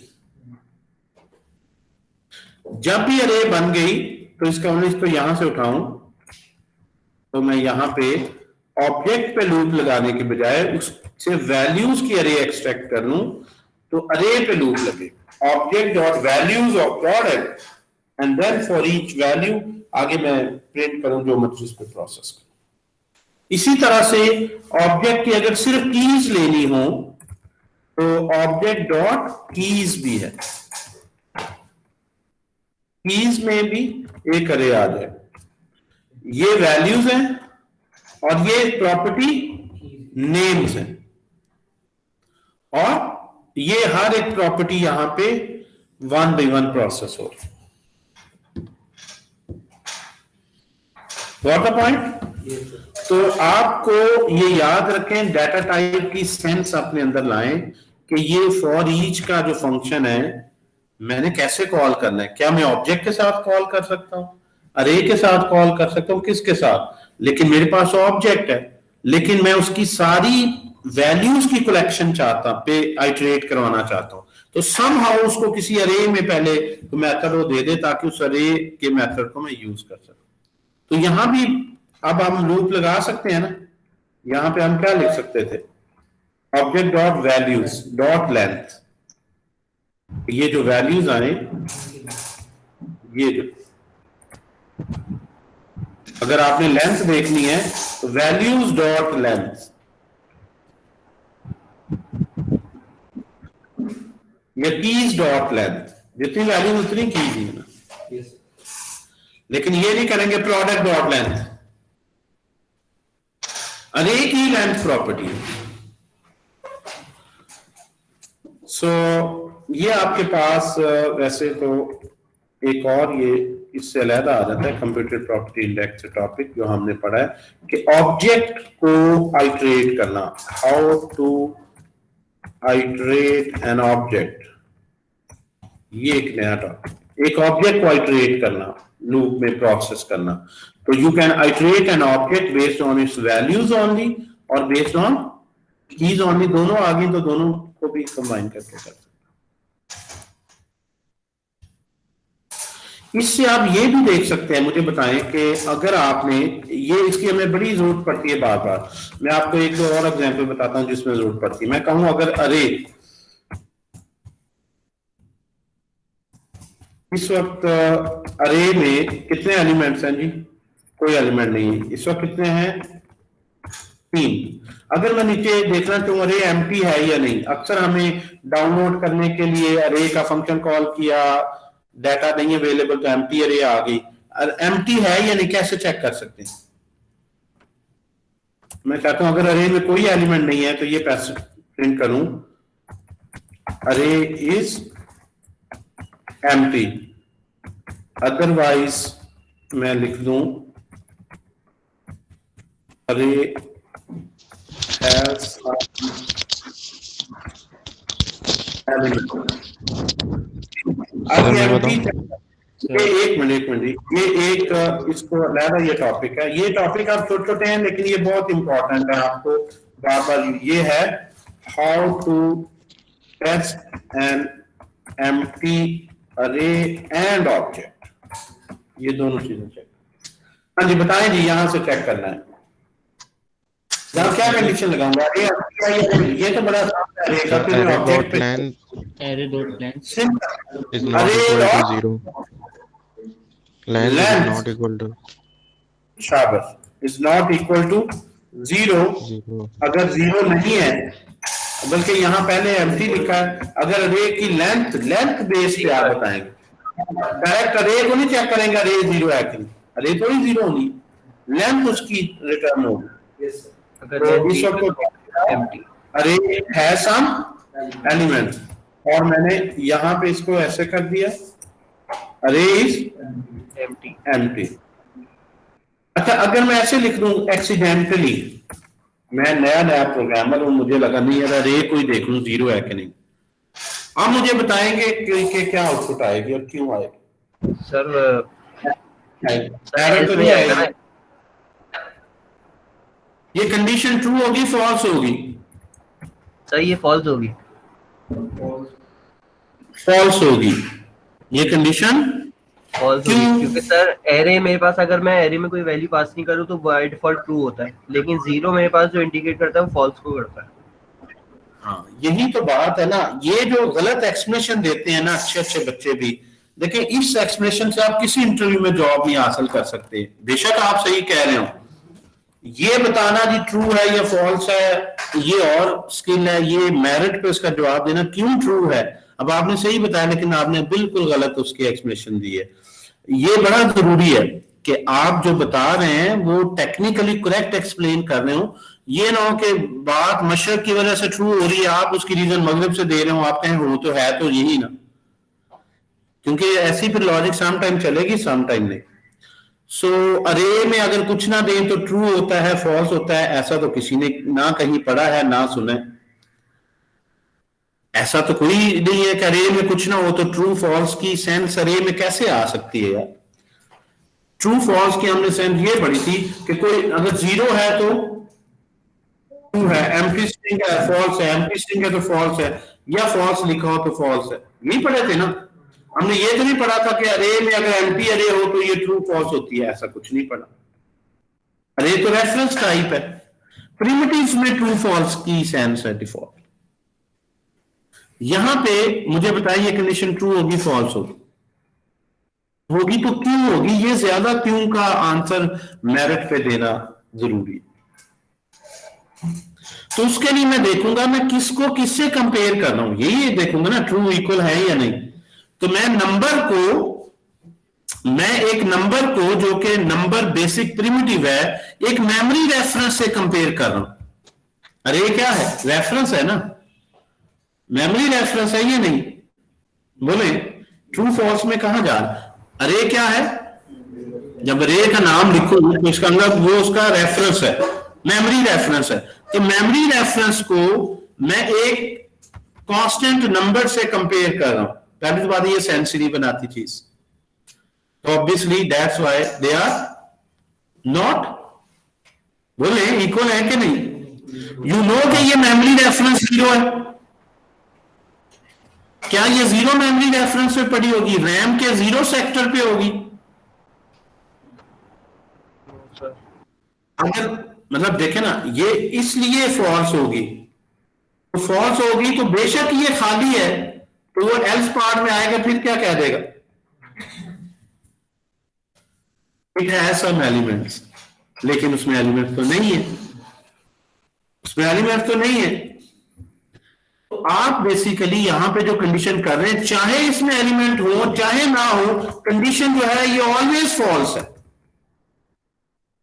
तो ऑलवेज उसने यही कहना। आप इसी एग्जांपल को चला के आप कहते देखें सर सही कह दिया है सम एलिमेंट, और भाई खाली भी कर दोगे फिर भी उसने यही कहना है कंडीशन इज नेवर ट्रू। एक साइड पे सिर्फ टेस्ट करके आप कंक्लूजन नहीं निकाल सकते कि आप लाएं और कहें जी ये देखे वो कुछ एलिमेंट्स हैं खाली नहीं है तो वो कह रहा है सम एलिमेंट्स। ऐसे भी प्रोग्रामर मैंने देखे, फिर वो बहस भी करते हैं सर देखिए ये सही आ रहा है सम एलिमेंट्स है ना, तो है सम एलिमेंट्स, वो कह तो रहा है और क्या चाहिए आपको। So make sure your explanation is technically correct. Okay? It's not just yes sir. आपको ये पता हो ये ट्रू है या फॉल्स, टेक्निकली पता हो क्यों ट्रू फॉल्स है। तो यहाँ पे आप अजीब ही काम करने हरकत करने की कोशिश कर रहे हैं। तो डॉट लेंथ को चेक करना है। अब लेंथ एक नंबर है, रेफरेंस नहीं है। नंबर को नंबर से कंपेरिजन करें तो लेंथ एक नंबर है, 0 है, ऑब्वियसली लेंथ पे कर सकते। अच्छा इसी को आगे लेके चलते। तो मेन क्वेश्चन है देखें वो मेरा ये है कि आप थोड़ा सा टेक्निकली साउंड हो। तुक्के चुक्के से यस नो करना ये कोई जो है वो उस तरह से नहीं सॉफ्टवेयर इंजीनियरिंग में अच्छे आप बन सकते। लेकिन ऑब्वियसली बिगिनर लेवल पे हैं, इस तरह की गलतियां करेंगे तो मेरा काम है आप लोगों को करेक्ट करना। इसलिए मैं आपसे पूछ रहा होता हूँ, और अगर मैं कह रहा हूं तो फिर दोबारा गलत हो जाए कोई मसला नहीं, आप फिर बताएं ताकि आपकी गलतियां सही हो। Object product has no property. इस प्रोडक्ट में क्योंकि आपने डाटा डाउनलोड किया और आप इससे पहले के शो करें, आप देखना चाहते हैं कि भी कुछ डाउनलोड भी हुआ है या नहीं, और आपको ये कंडीशन ही नहीं लगानी आ रही मैं कैसे चेक करूं ऑब्जेक्ट में कुछ आया है कि नहीं। ये बड़ा इंपॉर्टेंट आगे हो गया, छोटी छोटी चीजें। Has no property. जी बेटा अभी माइक ऑफ रखे ना, जिसने पूछना है वो जरूर ऑन करे। ये डिस्टॉर्शन क्यों आ रही है? माइक जो है ना काइंडली ऑफ रखे, लेकिन जरूर आप हैंड रेज ना करें, जस्ट माइक ऑन करें, पूछे। इंटरेक्टिव रखते हैं क्लास को, खास तौर पर जो ऑनलाइन है सारे साथ उनको। अच्छा इसमें अगर मैं लिख दूं कि इसमें ID1 है, नेम कुछ भी ABC है, मैं देखना चाहता हूं, ये नहीं मैं देखना चाहता कि यार कितनी प्रॉपर्टीज हैं। ये बाद में हम देख चुके हैं कि आप object dot values dot length करके चेक कर सकते हैं कितनी वैल्यूज कितनी प्रॉपर्टी तो काउंट कर सकते हैं ना। यहां से मैं से ये देखना चाहता हूं यार कोई है भी या नहीं। इस सूरत में आइडियली अभी क्या आंसर, अभी क्या प्रिंट होना चाहिए, प्रोडक्ट है सम प्रॉपर्टीज। और अगर मैं ऐसे कर दूं तो क्या प्रिंट होना चाहिए, property, product has no property, कोई इसमें प्रॉपर्टी जी। यहां पे अब कंडीशन लिखनी है मैंने। अब मैंने बताया था छोटे छोटे टॉपिक है, लेकिन ये जरा जरूरी है, बेसिक इफ एल्स वगैरह, लूप, यही सारी प्रोग्रामिंग इसी पे ही है, फंक्शन, अरेज, लूप्स, ये वो मतलब और कुछ नहीं होता प्रोग्रामिंग में। शाबाश। तो अब आप अगर देखेंगे ऑब्जेक्ट इज इक्वल टू 0, अब ये हरकत नहीं करनी है आपने। अब आपको पता चल गया कि यार ये जो है क्या कर रहे हैं, मेमोरी रेफरेंस है, ये भी रेफरेंस टाइप ही है, ये भी रेफरेंस टाइप ही है, याद है। तो कोई ना कोई 0 से कंपेयर करना है तो कोई ना कोई काउंटर टाइप वैल्यू लाए कि जो काउंट करके बताए कुछ, किसी न किसी को काउंट हो ना, तादाद हो, 0 है या नहीं है। तो मैं बताऊं, तो पहले जिस तरह हमने पढ़ा किस तरह लिखेंगे, ऑब्जेक्ट डॉट वैल्यूज या कीज निकले और keys of this product. Yes sir. अब आ जाएगी यहां, अगर 0 है तो फिर एक मिनट जो है वो कौन है जी ऑनलाइन हमारे पास, जी सर। एक मिनट जरगम चौधरी क्या, जरगाम क्या नाम है अभी, जरगम या जरगाम, जरगाम बताएं जी क्या आउटपुट आएगी, बंदों को जरा जवाब भी लेते हैं। set product dot keys is equal to 0. Product has no web property. Product has no property, लेकिन वो तो कह रहा है product has some property. Sir मतलब सम प्रॉपर्टीज इंग्लिश को जरा सही अगर हम कर लें तो, एक मिनट जिससे मैं कहूंगा उसी में बताना है ना। अभी जरा हम देखते हैं जो बंदे अभी हम स्लो लर्नर है उनको भी साथ लेके चलते हैं, जिनको अभी जो जरा बारीक बीनी से नहीं देखते, क्योंकि छोटा छोटा पॉइंट ये बड़ा अहम होता है। प्रोग्रामिंग में बड़े बड़े तीर नहीं मारने होते, ये इतनी बारीक बारीक डिटेल को बड़ी तवज्जो से देखना होता है। अभी इसकी एक्सप्लेनेशन भी मैं पूछूंगा कि क्यों ये ट्रू हुई है कंडीशन, ये कंडीशन फॉल्स हो गई ना इसलिए एल्स में आया, ये क्यों ट्रू नहीं हुई, यानी इसकी भी एक्सप्लेनेशन हमें चाहिए ना, खाली सही तो नहीं करना हमें। अच्छा जी, हाँ जी, लास्ट पे जो है क्या नाम आपका, हसन, आप मुझे ये बताएं कि ये कंडीशन में ये प्रिंट हुआ है, इसका मतलब ये कंडीशन फॉल्स हुई है, मुझे सिर्फ ये बता दें ये फॉल्स क्यों हुई है।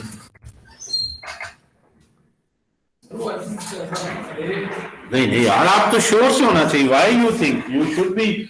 अच्छा, आप जितने कॉन्फिडेंस से आंसर देते हैं तो वो भी डिपेंड करता है। आप पहले कहते हैं मेरे ख्याल से कुछ ऐसे है, तो इसका मतलब ये है कि यू आर नॉट श्योर, लेकिन you are trying to make the best guess what you can.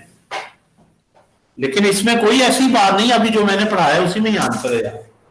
Recording जाकर सुनने से पहले वाली बात है, इसी का आंसर। हाँ जी बताएं, ये क्यों प्रिंट हुआ है, जबकि मैं एक्सपेक्ट कर रहा था ये प्रिंट हो, ये क्यों प्रिंट हुआ? ये प्रिंट होने का मतलब क्या, कंडीशन क्यों हुई फॉल्स? तो क्यों फॉल्स है? ये कोई प्रॉपर्टी नहीं नजर तो आ रही, कीज कोई नहीं। हाँ, तो फिर क्या चेंज करें, कैसे मैं लिखूं? चले ये बता। जो कीज से दूसरा था, वैल्यूज से कर लेते हैं जी। गुड, मैं यही एक्सपेक्ट कर रहा था, यकीन करें, मुझे यकीन था आपने यही बताना है कि ये गलती, वैसे भी यही गलती होनी है और आपने यही बताना है। अगर आप मेरे से कुछ शर्त लगाता ना ये बंदा क्या आंसर देगा, तो मैं पहले बता देता इसने मैं ये पूछूंगा और इसने ये जवाब देना। ठीक है, मैंने इस फील्ड में 25 साल से ज्यादा टाइम गुजारा है, इसलिए मुझे मोस्ट प्रॉब्ली मुझे पता है इस बंदे से पूछूंगा इसने ये आंसर देना। ले अभी भी वही। अगर आप किसी एक्सपेरिमेंट करना चाहें तो कर लें, इसलिए मैं केफ उन बंदों से पूछा जिसको मुझे यकीन होता है कि ये इस तरह का जवाब देगा और ये मैं एक्सप्लेनेशन में लेके जाऊंगा। इस क्लास में बड़े बंदे हैं, वो फौरन बता देंगे सही। हाँ भाई, ये जो आजाद कश्मीर से हैं जो बंदे, इनसे पूछते हैं जी। हाँ भाई, बताएं जी, क्या नाम क्या आपका? अदील। अदील भी जो है वो वैसा दो बंदे हैं यहाँ जो फाइवर में लेवल 1 सेलर हैं। आप लेवल 1 सेलर थे? हाँ, अपवर्क पे लेवल 1 सेलर हैं, टॉप रेटेड। और आपका क्या है जी, प्रोफाइल बताएं। लेवल 2 सेलर हैं आप फाइवर पे। चलें जी, बताएंगे, बताएं जल्दी से।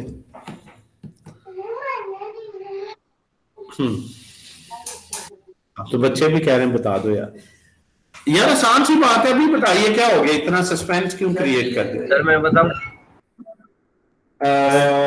कौन है जी, कौन बता? मैं मोहम्मद सर मैं एक मिनट, मुझे पता है मैं, दानियाल और जो है वो और कौन है, एक दो बंदे हैं या अब्दुल्ला, ये बिल्कुल आई एम श्योर ये सही बता देंगे, लेकिन मैं गलत भी हो सकता हूँ ऑब्वियसली।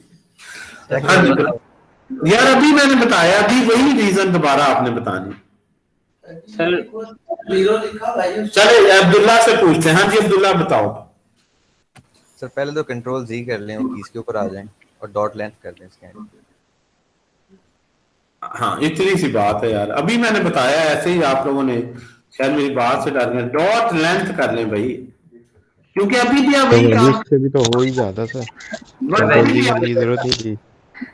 एक मिनट, अभी भी आप यही हरकत कर रहे हैं कि कीज का जो फंक्शन है वो अरे रिटर्न करता है, और जो रिटर्न अरे है उसके मेमोरी रेफरेंस से आप इस नंबर को कंपेयर कर, यहां से बेसिकली जो अरे रिटर्न हो रही है वो आपकी बात ठीक है, यही अरे रिटर्न हो रही है एम्प्टी, लेकिन ये अरे जीरो नहीं है, इसकी लेंथ जीरो, प्रॉपर्टी जीरो है।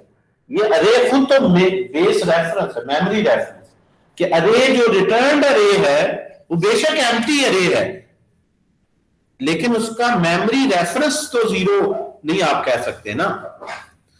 सो that's the reason, so that's why number को नंबर से बेटा कंपेयर करें, तो इसको कीज या वैल्यूज करने की जरूरत नहीं, चाहे वैल्यूज लिख दें चाहे की लिख दें, इसमें कोई अभी वैल्यूज कर दें ऐसा नहीं है, ये बात भी गलत है। में उसमें कीज नहीं थी ना पहले, तो कीज पहले चेक करें उसके बाद वैल्यू चेक करेंगे। नहीं नहीं नहीं नहीं नहीं, दोनों को आप चेक कर सकते हैं, ये भी मेरिट पे नहीं आंसर। नहीं इस केस के अंदर हाँ नहीं नहीं, वैल्यूज चाहे चेक कर लें चाहे कीज कर लें, दोनों की लेंथ सेम हो। अब वो कहेगा हैज नो प्रॉपर्टी, और अगर आप एक प्रॉपर्टी इसमें क्रिएट कर देंगे नेम की, तो वो कहेगा हैज नो प्रॉपर्टी, सब हैज सम प्रॉपर्टी।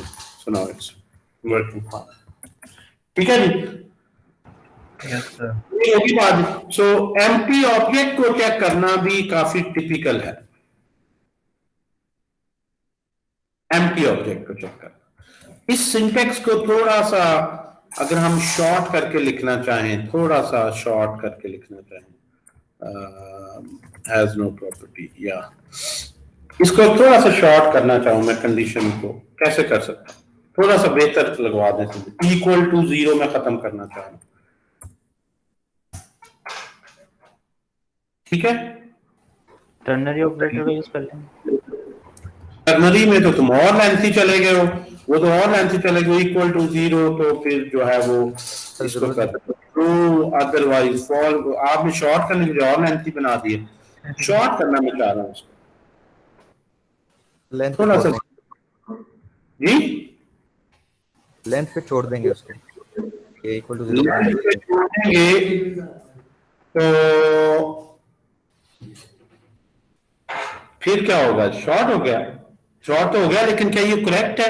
क्या ये जब कोई प्रॉपर्टी नहीं होगी कंडीशन ट्रू होगी, अदरवाइज फॉल्स होगी, ऐसे ही हो रहा है?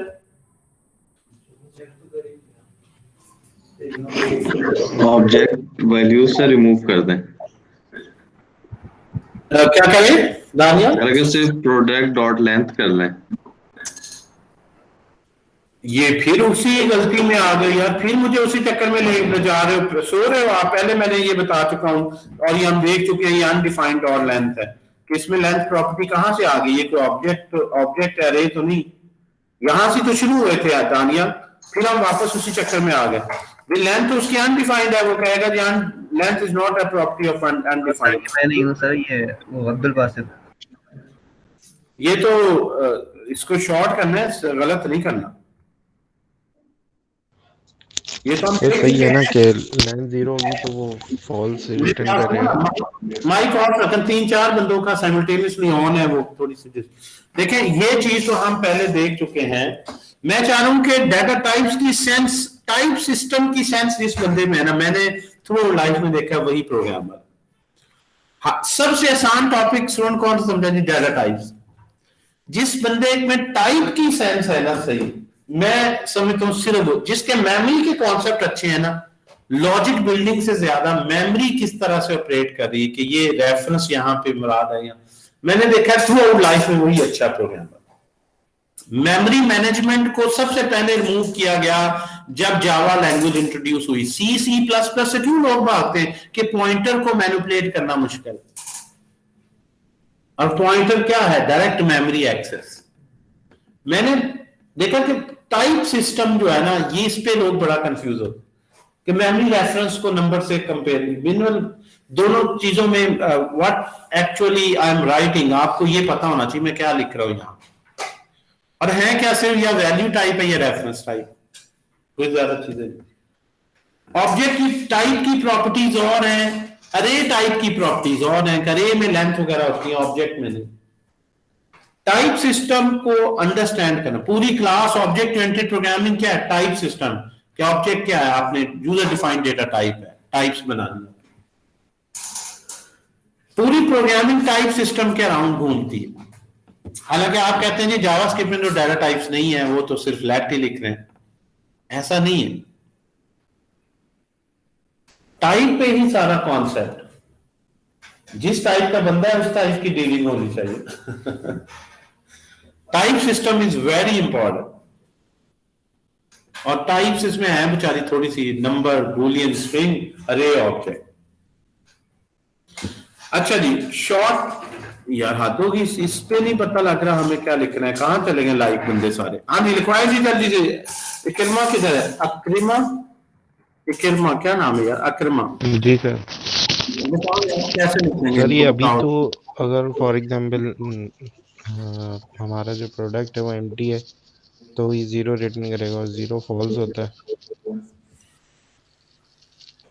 जब ट्रू रिटर्न करना चाहिए, ये क्या रिटर्न कर रहा है? फॉल्स। और जब फॉल्स रिटर्न नॉट करना चाहिए, ऑपरेटर लगा लें। एग्जैक्टली, तो नॉट लगा दें यार, इतनी सी बात। यानी इसको इस तरह से लिख लें 0, या 0 से टेस्ट कर लें कि बजाय इसको नॉट कर लें। Not if as not length, कोई लेंथ नहीं है तो 0। तो पढ़ना मुझे लगता है ज्यादा नेचुरल है। ये देखिए कोई प्रॉपर्टी नहीं है, अगर प्रॉपर्टी ये पढ़ना ज्यादा नेचुरल है इसकी बजाय कि अगर इसकी लेंथ है ही नहीं कोई, नॉट लेंथ देन एम्प्टी है, अदरवाइज कोई ना कोई तो लेंथ है। नॉट क्यों? क्योंकि 0 डिफॉल्ट क्या है, या ऐसे कर सकते थे अगर नॉट हटा दूं तो इस लाइन को ऊपर कर दें, रट्टा क्यों लगाना है, इस लाइन को नीचे कर दें। अब मुझे नॉट की जरूरत नहीं, अगर लेंथ है कुछ तो सम प्रॉपर्टीज, अदरवाइज नहीं। मतलब ये कोई रट्टा नहीं होता प्रोग्रामिंग, क्या हमने हमेशा सोचना है कि ये इसमें लिखना है फिर ये एल्स में लिखना है। The way you structure your code, आप उसी तरह से कोड लिखेंगे, कंडीशंस लगाएंगे। अब नॉट की जरूरत नहीं, क्योंकि मैं नो वाला मैसेज पहले लिखवा रहा हूं तो मुझे नो पे फॉल्स ट्रू करना था, तो मैंने नॉट कर दिया। अब नो वाला मैसेज मैं एल्स में ले आया हूं, पॉइंट समझे?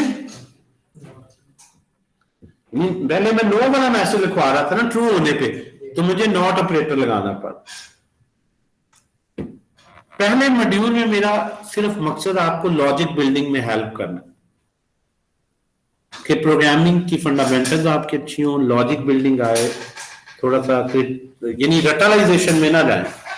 ये ठीक है बिल्कुल आप, और इसको अगर मैं ऐसे कर दूं ऊपर और इसको नीचे कर दूं, अब मैं एल्स पार्ट में क्योंकि नॉट कर रहा हूं तो फिर मुझे यहां पे नॉट करना पड़ेगा।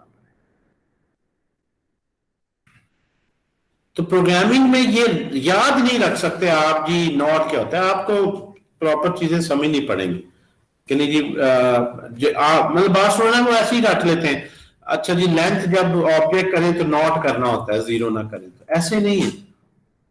नीचे आप क्या कर रहे हैं उस पर डिपेंड करता है। वोलेटाइलाइजेशन का कोई कहीं भी नाम निशान नहीं प्रोग्रामिंग में, क्योंकि थोड़ा सा ऑर्डर चेंज किया आपने, लिखते वक्त ये मैसेज पहले लिख दिया, जो ज़हन में आया वो लिख दिया, उसी के मुताबिक ही कंडीशन भी बना दी। ठीक है, in this particular case what I am doing is, इसको मैं नीचे मूव कर देता हूं। जितने भी फिलोसफर है ना, उन्होंने कहा नेगेटिव लॉजिक बनाना मुश्किल है, नेगेटिव को नेगेटिव में लिखे, नो को एल्स वाले पार्ट में लिखे। ठीक है, जितने भी फिलोसफर गुजरे उन्होंने कहा जी लॉजिक क्या है, ब्रेन जो आपका नेगेटिव लॉजिक। मैं आपके कह मैं कल नहीं आऊंगा, नहीं मैं कल नहीं आऊंगा, इसका क्या मतलब? आप यूनिवर्सिटी में पढ़ाते हैं digital logic design, discrete structure, किसका क्या मतलब? वो क्या कह रहा है, नहीं मैं कल नहीं आऊंगा, क्या वो कह रहा है मैं कल नहीं आऊंगा कि कल आऊंगा? तो इसमें बड़ी लॉजिक, इस तरह की डिस्कशन होती है बुलियन लॉजिक और अलजेब्रा में, छोटी छोटी चीजों। दो दफा नहीं उसको पॉजिटिव करता है या किस तरह कर रहा है, ये इंसान ने डिस्कवर किया कि दो नहीं आ रहे हैं तो पॉजिटिव हो जाता है। Not of not is yes. बहरहाल अभी हम इस पे आते हैं। एम्प्टी अरे को चेक करना, एम्प्टी ऑब्जेक्ट को चेक करना, आइटरेट करना ऑब्जेक्ट को प्रॉपर्टीज की बेस पर, कंप्यूटेड प्रॉपर्टी सिंटेक्स क्या है, शॉर्ट एंड प्रॉपर्टी सिंटेक्स क्या है, स्ट्रिंग टेम्पलेट क्या है। अब आ जाते हैं इंपोर्ट एक्सपोर्ट में। आप इंपोर्ट एक्सपोर्ट टॉपिक काफी हैं, छोटे छोटे हैं, 5-6 टॉपिक लेकिन हो जाते हैं। पहले टॉपिक बड़े थे, वो एक ही कवर होता था लेक्चर में। इस पे मैंने ज्यादा टाइम लगाया बिकॉज टाइप सिस्टम पे मैं समझता हूँ जितना भी टाइम लगा दें काम, टाइप सिस्टम अच्छा होना चाहिए आप लोग। इंपोर्ट एंड एक्सपोर्ट का मतलब क्या है जी, ये देख लेंगे। Import and export, import export का मतलब ये वहां से पैसे कमाने, आपने चीजें हमने मोबाइल भेजी।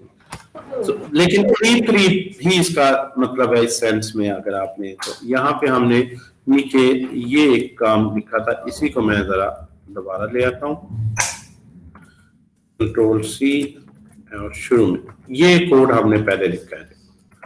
अब ये कोड जो है ये क्या कह रहा है जी, आपके पास एक फंक्शन है और आपने पैरामीटर्स लिए, ये डाटा से सम फंक्शन को कॉल किया। अगर ये फंक्शन यहाँ पे एग्जिस्ट नहीं करता तो ऑब्वियसली वो एरर देगा। यहाँ पे टूल हटा देते हैं हम, यहाँ पे एक फाइल अलग बनाते हैं इसी फोल्डर में। इसी फोल्डर में मैं फाइल बनाता हूँ, फाइल का नाम मैं रख देता हूँ सम ही रख देता हूँ .js। उसके अंदर भी सम फंक्शन ही पड़ा। अब ये फंक्शन जो मैं यहां कॉल करना चाहता हूं, ये सम, ये मेरे पास जो है वो इस फाइल में नहीं है बल्कि किसी और फाइल में है। किसी और फाइल से मैंने इसको एक्सेस करना। ये फाइल का नाम भी कंफ्यूज नहीं होना, फाइल का नाम भी, इसको फर्स्ट चेंज ना कर दे। फॉर द फर्स्ट एग्जांपल हम इसको रख लें जी ऐड, या कैलकुलेटर है मेरा कैल्क, और इसके अंदर मुख्तलिफ फंक्शन है जी, सम भी है, बाद में मैं बाकी भी ऐड करता जाता हूँ, प्रोडक्ट, मल्टीप्लाई, सारे collection of functions I have separate in some file. और ये प्रॉपर सॉफ्टवेयर इंजीनियरिंग की जो प्रैक्टिस है कि बिजनेस लॉजिक एपीआई फंक्शन अलहदा रखें और अपना प्रेजेंटेशन का कोड अलहदा रखें, तो हम मॉड्यूल्स में डिवाइड कर देते हैं। सो ये फंक्शन किस तरह यहाँ एक्सेस होगा, इस फंक्शन को किस फाइल में है ये जी, calc.js में। तो आप यहाँ पे इस फाइल को लिखेंगे इंपोर्ट करो, फंक्शन का नाम करली ब्रेसेस में क्या नाम है, सम फ्रॉम विच फाइल, कैल्क। उस फाइल को पूरे पाथ से रेफर करना है, किस फोल्डर में, किस फाइल में, किस फोल्डर में, करंट फोल्डर में, जिस फोल्डर में ये जावास्क्रिप्ट है सारे एक ही फोल्डर में। एक ही फोल्डर हो तो पाथ को हम सिंगल कोट्स में कहते हैं ./ यहाँ पे सम .js नहीं लिखना, सिर्फ फंक्शन का नाम, सॉरी फाइल का नाम हमने चेंज कर दिया कैल्क। ये हमने इंपोर्ट कर ली। इंपोर्ट करने का सिंटैक्स ज़हन में बैठा लें। कल लिखा, ठीक है, ऑटो कंप्लीट ही कर देता है। आप स्लैश लाते हैं ना तो इस फोल्डर में सारी आ जाती है, आप टैप कर दें लिखा जाए। ओके जी, इंपोर्ट किया। ये ऐसी जैसे C++ में आप हेडर फाइल इंक्लूड करते हैं, जावा में आप इंपोर्ट का थोड़ा सा पैकेजेस को इंपोर्ट करते हैं, यहां पे इसी तरह से इस फाइल में आपने हो सकता है एक से ज्यादा फंक्शन बनाए हों, सम भी है और मल्टीप्लाई करने के लिए मल भी है, और ये अब आपने जिस पर्टिकुलर फंक्शन को इंपोर्ट करना है सिर्फ उसका नाम लिखें, ठीक है जी। और कहां से करना है, यहां। अब अगर आप ये कोड रन करें तो यहां पे एक एरर देगा वो, क्या कह रहा है, और एरर को देखते हैं। Can not use import statement outside a module. ये मॉड्यूल्स का क्या कॉन्सेप्ट है, एक प्रॉपर जावास्क्रिप्ट का पैकेज आपने प्रोजेक्ट कैसे बनाना है। अभी तो हमने सिंपल एक फोल्डर बनाया, उसमें अलग-अलग फाइलें रखनी। पहले मैं इस डिस्कशन को पूरा कर लूं। एक तो ये सिस्टम है, अगर मॉड्यूल बना भी लेंगे तो इंपोर्ट करने के लिए अब रिएक्ट में जो भी हमने काम करना है मॉड्यूल्स में करना, आप इस फंक्शन को जिसको आप आम तरीके से डिफाइन करते हैं, ये फंक्शन इस फाइल से बाहर एक्सेसिबल नहीं है, यानी ये प्राइवेट फंक्शन होता है। बाय डिफॉल्ट जो भी आप फंक्शन बनाते हैं वो क्या है, प्राइवेट, उस फाइल से बाहर एक्सेसिबल नहीं। इसको एक्सेस देने के लिए इसके शुरू में लिखते हैं एक्सपोर्ट। ऐसे ही जैसे आप C++ में जावा में पब्लिक वर्ड लिख देते हैं कि जो एक्सपोर्टेबल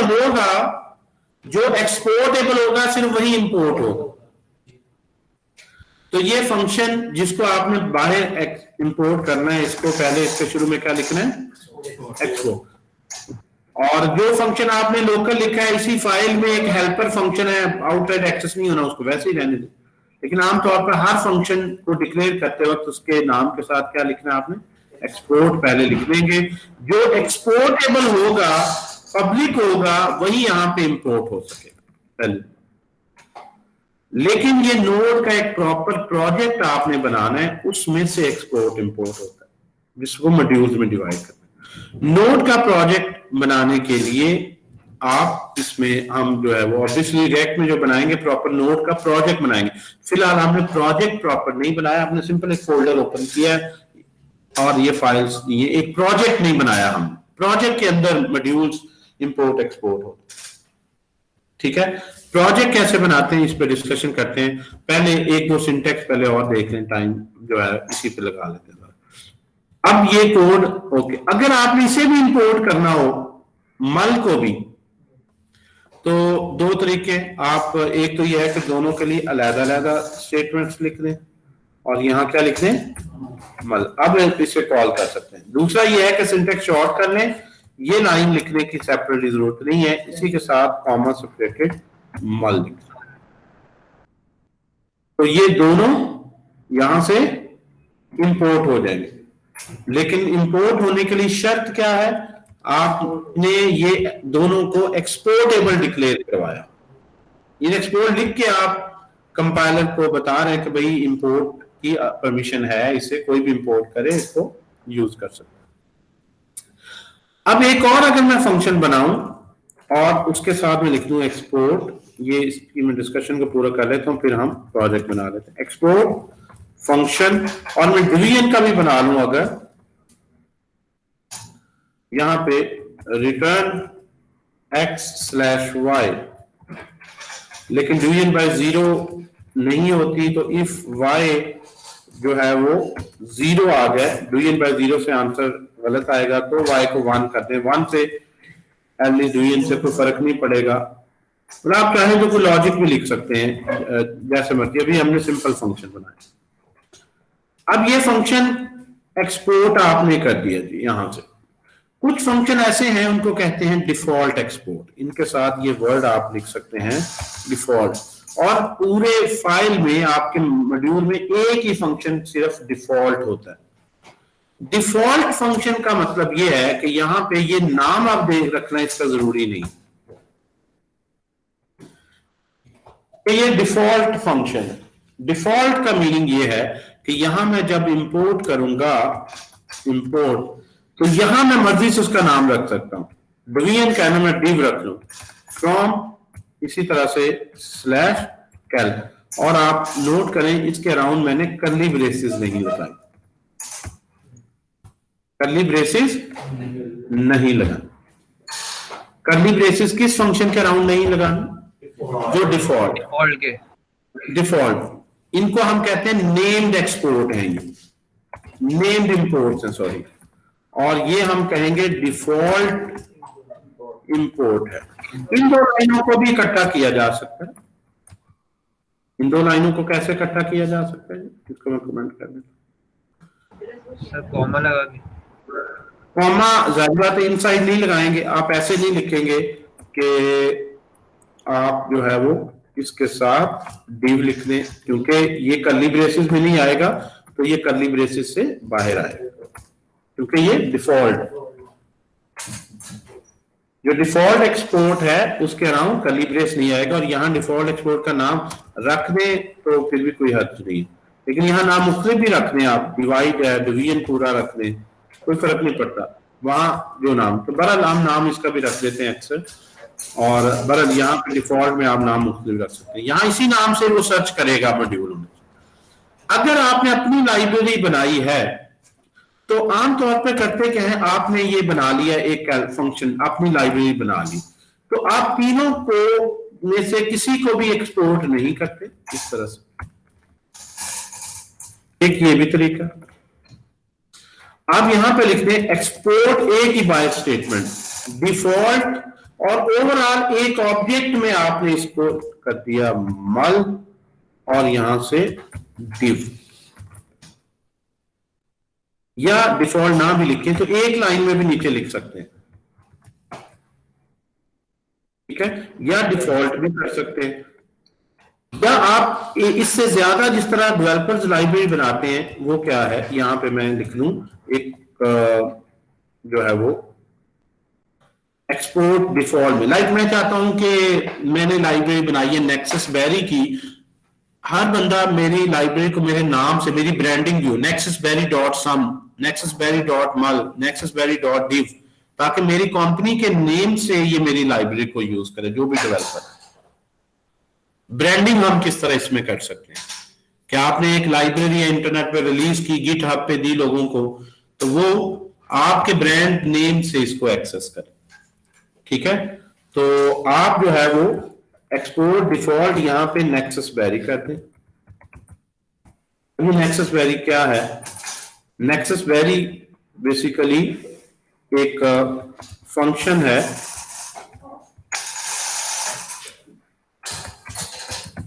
मुख्तलिफ इसकी ऑप्शन हो सकती हैं, ऑब्जेक्ट भी कर सकते हैं, जो रिटर्न करता है अपनी लाइब्रेरी के फंक्शंस इन वन ऑब्जेक्ट। अब ये नेक्सस बेरी ये ऑब्जेक्ट है, अब वो एक्सपोर्ट डिफॉल्ट या एक्सपोर्ट नेम्ड आपने कर दिया,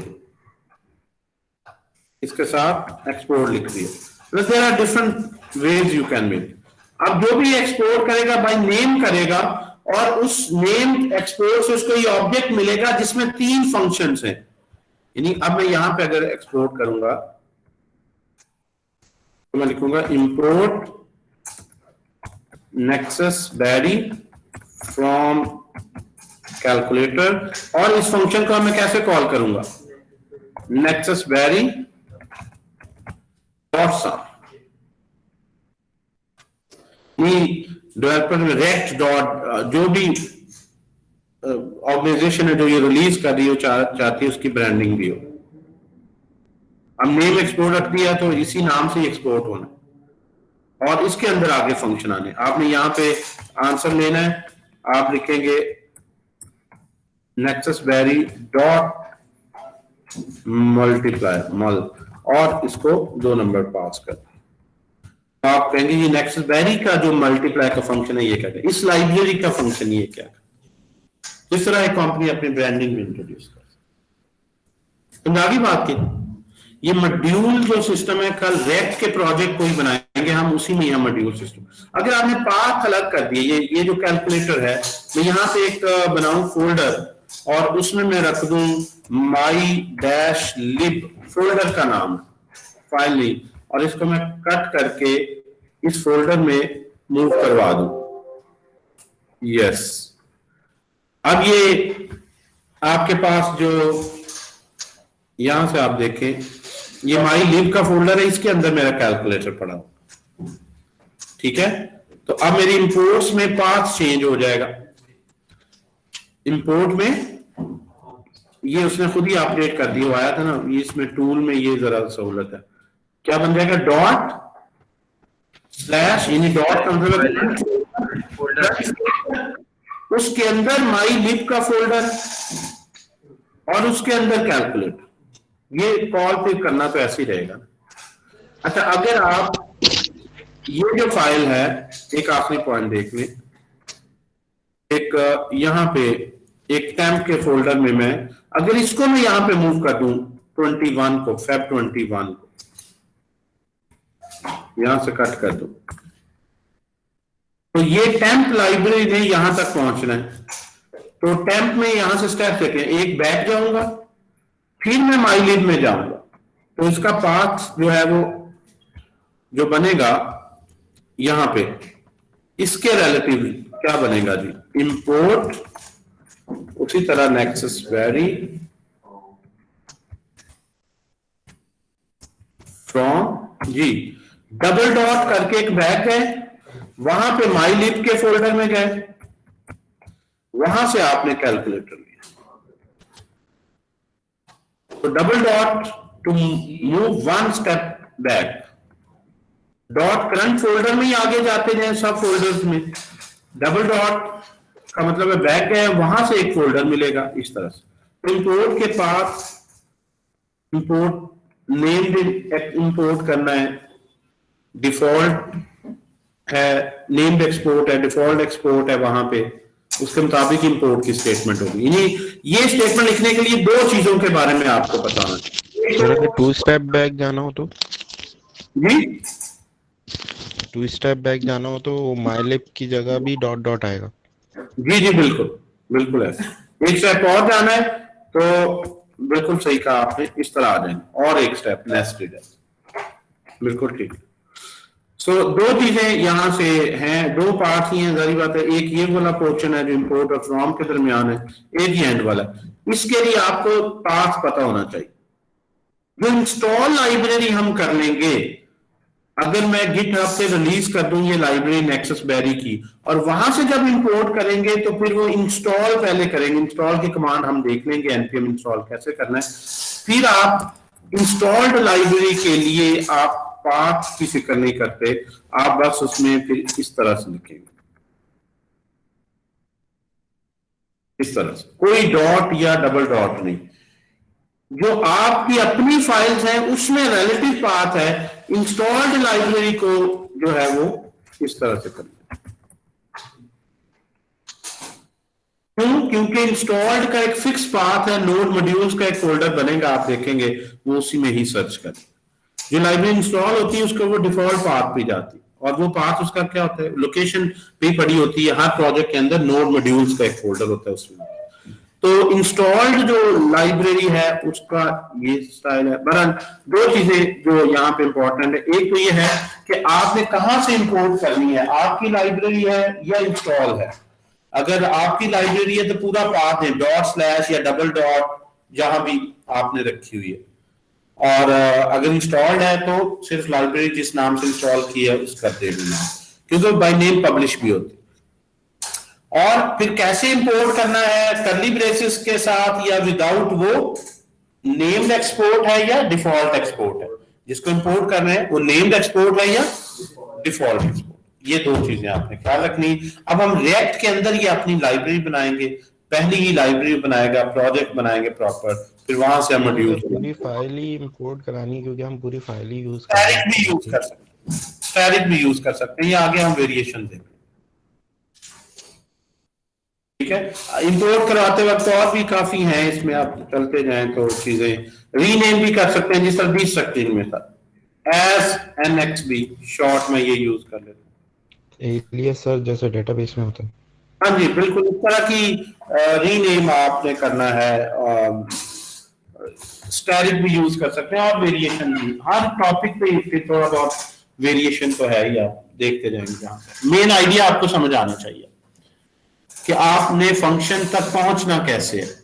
वो फंक्शन आपने इंस्टॉल किया है या किसी और फोल्डर में पड़ा हुआ है, वहां तक कैसे पहुंचना है। जब वो वहां तक पहुंच जाएंगे तो फिर कॉल करने के लिए तो वही है कि उसका नाम है, उसके पैरामीटर जो है और उसकी रिटर्न टाइप है फंक्शन के लिए।